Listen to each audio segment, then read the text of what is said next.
Hi everyone, this is Yemi. Greetings from an apartment in Rome, in Italy. If you're listening to me, it means you're healthy, you're alive, which is a good thing. And we are in a strange time. The pandemic has affected a lot of things and every one of us.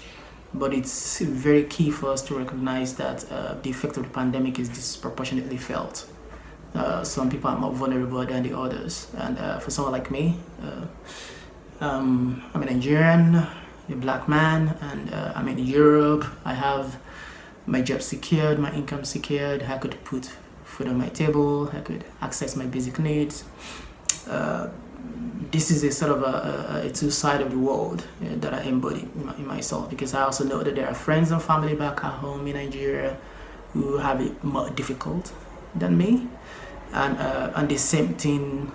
If every one of us reflect on our position and the advantage we have, we would realize that the conversation that that we're going to have in the GLF needs to happen in a particular way. There need to be some particular kind of topics and some particular kind of areas that we need to address. Topic that I think we need to address is how can we have sustainable landscape management that supports sustainable food production in ways that we can achieve food, we can make sure food is available for everybody, including vulnerable people, young people, indigenous peoples, rural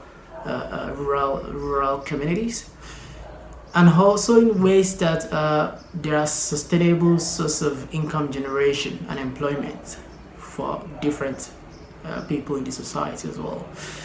And it's easier to have a discussion about how we can have a sustainable landscape or how we can have sustainable food production in silos, but it becomes a little bit complicated when we have to have these discussions together, and then we have to have it in a situation where all our advice, all our solutions are are context specific in ways that vulnerable people, rural youth, rural communities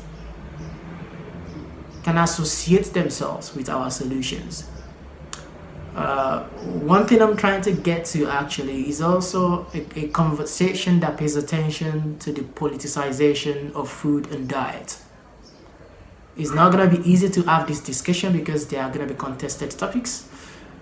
We need to remember within these conversations that the idea of what makes food is connected to cultures of people. And in situations where we're having these conversations with empathy and with an understanding, we will push forward solutions that matters to people on the ground. Not just solutions that work for the wealthy and for the privileged communities or people like us. On the other hand, remembering that there are young people who need jobs, who need to transition from being a juvenile to being an adult, who will need to have to secure their future via secured employment opportunities. People need to make money, and that's in the real world. So how can we have a sustainable landscape together with sustainable food systems, with the opportunity for income generation and food production for everyone? So this is the issue right there.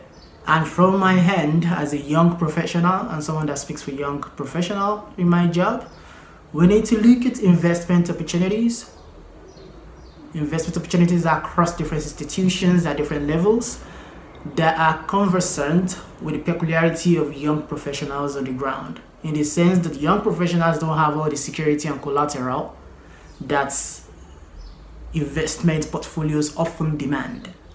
So there are ample bodies of evidence that shows that is the reason why young people cannot actually have a robust enterprise on the ground. So how can we make that possible? What conversations do we need to have?